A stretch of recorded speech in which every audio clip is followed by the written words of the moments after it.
Avengers, assemble. Yo, dudes, the Empire's pretty chill. Maybe you could, join it or something.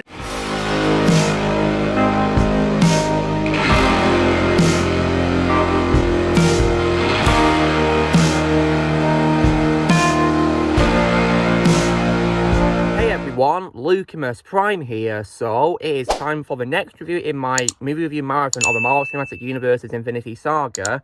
And in today's video, guys, I'm going to be reviewing what is, of course, the 6th movie of the saga. And this is also the last one of Phase 1, concluding it. And this film, guys, of course, is none other than 2012's The Avengers, or Avengers Assemble, whatever you want to call it. And this was unfortunately directed by someone who I lost respect for, which, of course, is none other than Joss Whedon. And, however, though, despite this film being directed by someone I lost respect for, I still love this movie, and it's one of my favourite movies of the MCU. So, how was this movie made? So the film's development began when Marvel Studios received a loan from Merrill Lynch in April 2005. After the success of the film Iron Man in 2008, Marvel announced the Avengers would be released in July 2011, and would bring together the Avengers who appeared at a time in that year. However, with the signing of other actors as characters as in the years to come, the film was pushed back for a 2012 release. Unfortunately, of course, Whedon was brought on to direct this in April 2020 and 2010.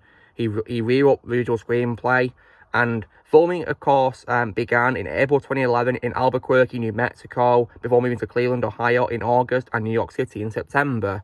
And the film has more than 2,200 visual effects in the shots.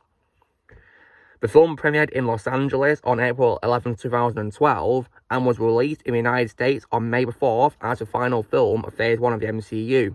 The film received praise for the direction and screenplay, the visual effects, action sequences, acting and musical score. The film grossed over $1.5 billion worldwide, setting numerous box office records and becoming the third highest grossing film of all time at the time of its release, and the highest grossing film of 2012, as well as the first Marvel production to generate $1 billion in ticket sales. It even received a nomination for Best Visual Effects at the 85th Academy Awards. And of course, after this movie, it of course got 3 sequels. When it comes to what I think of this movie then, so I can remember that I first watched this movie on DVD for the first time, I think when I was about, 12 or 13 when I first saw it. And I definitely really loved this movie. This is one of my favourite movies of the MCU, and it's definitely an amazing blast to watch, and especially from last night's rewatch of this Blu-ray Steel Looker movie. So, what is the movie about? So in the film, Nick Fury and the spy agency S.H.I.E.L.D. recruit Tony Stark, Steve Rogers, Bruce Banner, Thor, Natasha Romanoff, and Clint Barton to form a team capable of stopping Thor's brother Loki from subjugating Earth. So yeah. Now, when it comes to what I think is great about this movie, despite, of course, being directed by someone that I lost respect for, the film does have an assembled, if you will, great cast of actors. So, reprising his role from previous movies, of course, is Robert Downey Jr. as Iron Man. And as I said before, guys, Robert Downey Jr. was a perfect casting as Iron Man, and I won't imagine any actor playing the role better than him, in my opinion. And in this movie, he definitely gave an amazing performance, as he always does in the role. And yeah, it was absolutely perfect casting. And even though I also lost respect for Chris Evans last year as well, I still think Steve Rogers, who he plays, is a likeable character once again in this movie, and for what he's worth, more likeable than Chris Evans himself, in my opinion. And also as well, I definitely as well loved Chris Hemsworth as Thor. Once again, I think he did a great job playing Thor in this, and definitely another example of a perfect casting for a role. I also once again loved the return of Scarlett Johansson as Black Widow in this. I thought she was great, and I think this one definitely used her better than Iron Man 2, in my opinion. They gave her a much bigger role in this, which I was happy about because she's part of the main team, and she was definitely a great part of the movie. I also as well definitely loved Jeremy Renner reprising his role from the first Thor movie as Hawkeye, and he was once again a great part of the movie, although I mostly like Hawkeye in the second half of the movie, not much in the first half, and we'll get to that in bad qualities. When it comes as well to Hulk in this movie, unfortunately, he got recasted with Mark Ruffalo taking over from Edward Norton, because Edward Norton, of course, didn't really see the point in returning to do sequels, of course. So he didn't reprise his role for this, and I think it was also due to some creative differences involved in making the first Hulk movie. So Mark Ruffalo would take over starting from this movie and would continue to play him for the rest of the MCU. Now, when it comes to what I think of Hulk in this movie, I will say that even though Ed Norton is still my favourite live action portrayal of Hulk, and I do miss him a lot these days, you know, considering what's happened to Hulk in the MCU's recent stuff, I will say that I do like Mark Ruffalo as Hulk only in this movie and the next movie he was in, which was Avengers Age of Ultron. Of course, I only like him in the first two Avengers movies as Hulk, if I am to be honest. But at the same time, though, guys, I still miss Ed Norton in the role. When it comes to the villains of the movie, I definitely once again love Tom Hiddleston as Loki. And I had a feeling he'd be coming back in this, of course, because the ending of the first Thor movie does show that he's still alive after he appears to have died from the fall, from a Bifrost bridge. But of course, he's still alive. And in this film, Tom Hiddleston definitely gave an amazing performance as the main antagonist. A really great job playing him in this. And yeah, Loki was another example of a perfect casting when it comes to characters, because Tom Hiddleston nailed it in this movie. Did a really great job in the role. I also love the return of Stellan Skarsgård as Eric Selvig as well. He was also great in the movie as well, once again, and that's one of my favourite roles of all time from Stellan.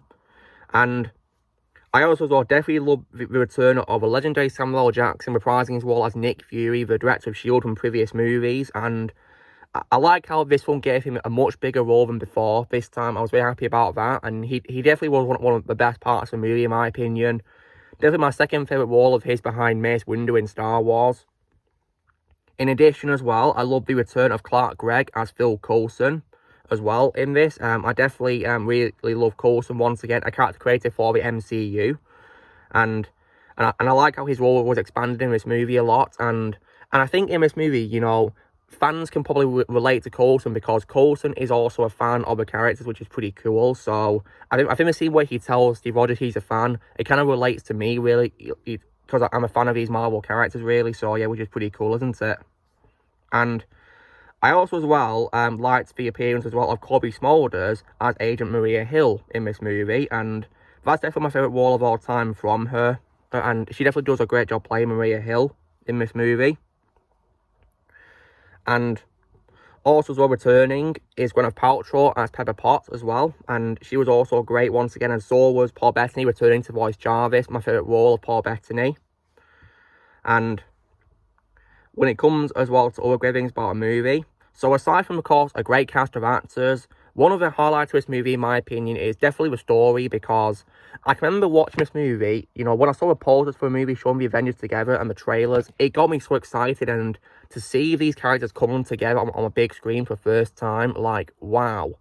It was definitely very mind-blowing, in my opinion, and they did a really great job with it, and it was definitely so much fun to watch. And another great movie is also as well the visuals as well, but the visuals are absolutely fantastic, and especially from last night's rewatch, of course, on my Blu-ray, I definitely think the visuals for a movie which is 11 years old have aged really well, in my opinion. They definitely do hold up to this day, in my opinion. Which the same could be said for the MCU's recent CGI, but this CGI is 10 times better than that in comparison. That's definitely saying something, because this is 11 years old, guys. And I also, as well, definitely really love the music composed by Alan Silvestri as well. Alan Silvestri is a fantastic composer, guys, and he's done lots of really amazing soundtracks, and I definitely really love his music for this. He previously, of course, did the music for Captain America: First Avenger, of course, and he did the music for this, and his music in this was great, and I definitely, as well, loved the Avengers theme song he composed. Like, that theme song is so memorable, and it's great to listen to. Like, just an amazing theme song right there that he composed. Yeah, Alan Silvestri is a phenomenal composer, one of my favourites of all time. And as well as that, guys, what's also great about a movie as well, aside from those good things I talked about, is also as well, I definitely as well think that the film does another great job as well, setting up more to come as well, but at the same time it stays focused on the main story as well. So the story is really great, how it shows the Avengers coming together, and of course, there's lots of really great action scenes in the movie, like, for example, the opening scene, of course, where Loki arrives, and also as well, there's lots of other great scenes, like, for example, the fight scene in Stuttgart in Germany was also great to watch, and also the scene where Thor makes his first appearance, and of course he comes into conflict with the other Avengers at first, and also as well the fight scene on the helicarrier, that was also as well fantastic and visually stunning. And I think probably the main highlight of this movie, guys, is probably the Battle of New York. That is absolutely epic in my opinion, and it's so much fun to watch. And rewatching the movie last night, it brought back so many memories of how hyped I was when I watched the movie for the first time. It was just absolutely awesome in my opinion. And yeah, just wow, it was definitely really brilliant in my opinion, just awesome. Like, definitely really epic. And when I say about setting up more to come as well, Loki, of course, is affiliated with a character who is called, who is known in this movie as the Other. So that was definitely pretty cool, and I believe he's played by a frequent collaborator of Whedon called Alexis Denisov. So he appeared in this as the Other. For what he did a good job playing it, even though, of course, like I said, guys, I lost respect for Whedon. And we even, of course, get a pretty exciting appearance by, of course, his master, of course, which is revealed to be none other than Thanos, who was played in a cameo appearance by an actor called Damien Poitier, who played him. And so yeah, but obviously, or in future appearances, he'd be played by Josh Brolin, and I think Josh Brolin definitely totally embodies who Thanos is, and is my favourite Thanos of all time to this day. When it comes to other cameos in this movie, towards the end of the movie, we also get a very nice cameo appearance by the legendary Stan Lee, may rest in peace, where he appears on a news report being asked about superheroes in New York, and he's playing in a game of, I think, a game of chess with his friend in a park, and he says on the video, "Superheroes in New York? Give me a break." Then he turns around and goes back to his game. Yeah, rest in peace, Stan Lee. Without you and the creative minds at Marvel who you work with, we wouldn't have many of these great characters, so yeah, rest in peace. You're an absolute legend, Stan. Thank you for everything you've done for Marvel. And as well as that, as well, now, when it comes to this movie, so while I do love this movie, though, guys, I will say that, unfortunately, I do have some bad qualities with this movie. So, for example, I will say that, obviously, I lost respect for Joss Whedon, mainly because of the whole incident regarding Justice League, which he, of course, totally massacred, and how he mistreated the crew of that movie and the cast. And he totally botched up Zack Snyder's vision beyond all belief. So that's why I despise Whedon. But I will say, for what it's worth, that this movie and its sequel, Age of Ultron, are probably his last good movies, in my opinion. See, if I didn't hate Whedon, guys, I would say this is probably his best movie. But yeah, I like to watch this movie pretending he didn't direct it. But it is hard to know, knowing who directed it, of course. And I also said, guys, I lost respect for Chris Evans as well. But for what it's worth, like I said, guys, in my opinion, Steve Rogers is more likable than Chris Evans is in real life. So yeah. And also as well, guys, when it comes to Hawkeye, while I do love Jeremy Renner as Hawkeye, he was perfect casting for Hawkeye. I didn't like how for the first half of the movie, Hawkeye ends that half of the movie being under the control of Loki. Like, I was hoping he'd have a big role alongside his team, but unfortunately he's working for a villain, sadly, which is disappointing. So that was unfortunate. I think the same could also be applied to Eric Selvig as well, because he also becomes under Loki's control as well. So that was a bit of a shame, really. But for what it's worth, Jeremy Renner was great as Hawkeye in the second half of the movie.